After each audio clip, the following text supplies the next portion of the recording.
Assalamualaikum warahmatullahi wabarakatuh. Halo teman-teman semua, saya Ainunisa, mahasiswa Institut Agama Islam Negeri IAIN Bone, jurusan Komunikasi dan Penyiaran Islam.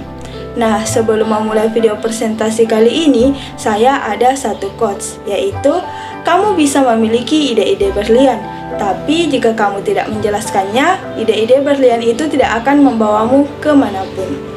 Nah, langsung saja kita ke video kali ini ya.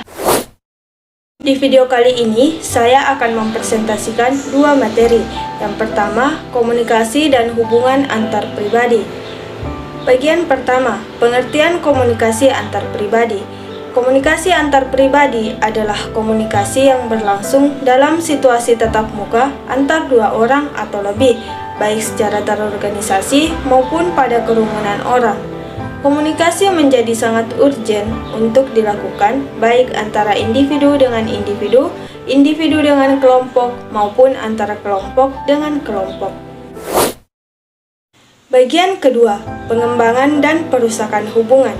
Alasan-alasan umum untuk mengembangkan hubungan yaitu mengurangi kesepian. Ada kalanya kita mengalami kesepian karena secara fisik kita sendiri. Walaupun kesendirian tidak selalu kesepian, upaya untuk mengurangi kesepian berusaha menambah banyak kenalan. Ini akan membantu dan dengan ini kita berusaha membina hubungan antar pribadi. Mendapatkan rangsangan. Manusia membutuhkan simulasi. Kontak antar manusia merupakan salah satu cara terbaik untuk mendapatkan simulasi. Manusia merupakan gabungan dari banyak dimensi yang berbeda-beda, dan semua dimensi manusia membutuhkan simulasi. Mendapatkan pengetahuan diri. Manusia berkomunikasi dengan manusia lainnya untuk mengenal dirinya. Melihat diri dapat diketahui melalui orang lain. Persepsi diri sangat dipengaruhi oleh apa yang diyakini dan dipikirkan orang lain tentang diri sendiri. Memaksimalkan kesenangan dan meminimalkan penderitaan.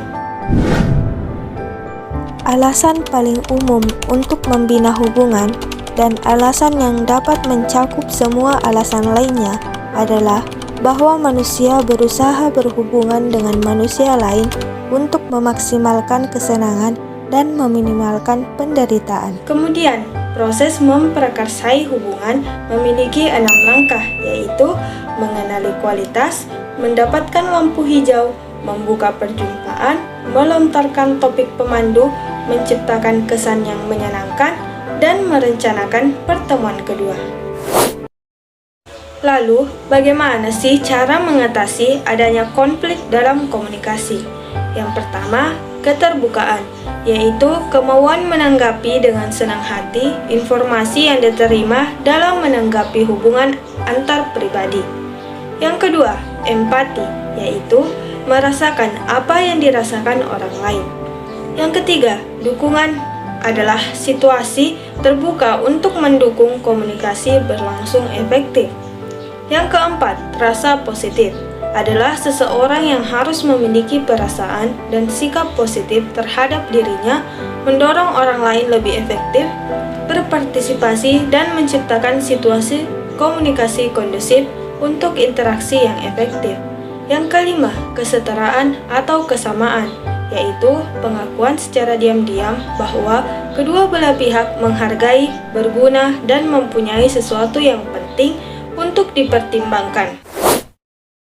Bagian 3. Wawancara.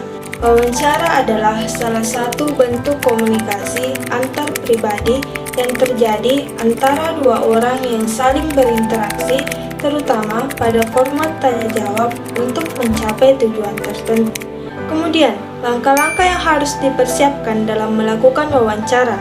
Yang pertama, pihak yang diwawancarai menyiapkan diri secara fisik dan intelektual. Yang kedua, menetapkan sasaran. Yang ketiga, menyiapkan jawaban atas pertanyaan yang telah diprediksi sebelumnya. Materi kedua, teori-teori komunikasi antar pribadi.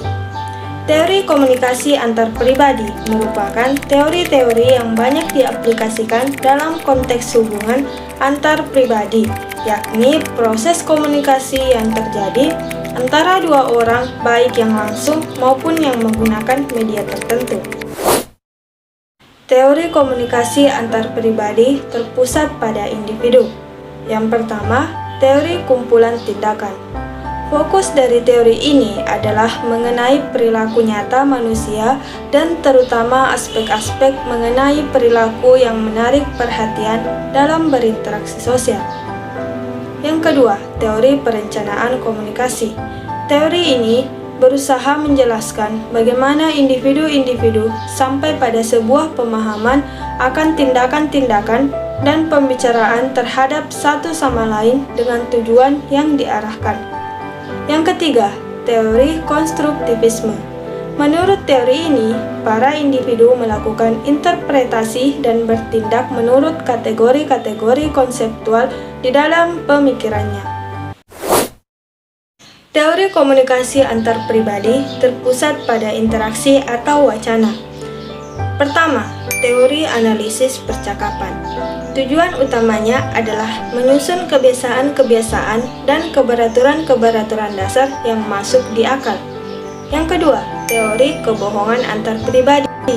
Teori ini menerangkan bahwa orang seringkali menemukan diri mereka dalam situasi yang membuat mereka kurang jujur guna menghindari melakukan perasaan atau menyerang orang lain. Yang ketiga, teori kesopan santunan. Teori ini mengarahkan perhatian kita bagaimana ciri-ciri bahasa ditafsirkan dalam konteks sosial dan menjelaskan pola-pola yang berulang tentang struktur bahasa. Teori komunikasi antar pribadi terpusat pada hubungan. Yang pertama, teori pertukaran kasih sayang. Tujuan utama dari teori ini adalah untuk menerangkan mengapa umat manusia mengkomunikasikan kasih sayang terhadap satu sama lain. Yang kedua, teori pertalian. Teori ini dicerminkan dalam bentuk-bentuk khusus tentang komunikasi antar pribadi, termasuk pemeliharaan rasional, konflik keakraban, pernyataan emosional, dan kecakapan sosial. Yang ketiga, teori pengelolaan kerahasiaan komunikasi. Teori ini mengemukakan bahwa satu cara untuk mengkonseptualisasikan pribadi adalah pengertian tentang kepemilikan. Nah, itulah video presentasi dari saya. Terima kasih kepada teman-teman yang telah menonton video ini. Assalamualaikum warahmatullahi wabarakatuh.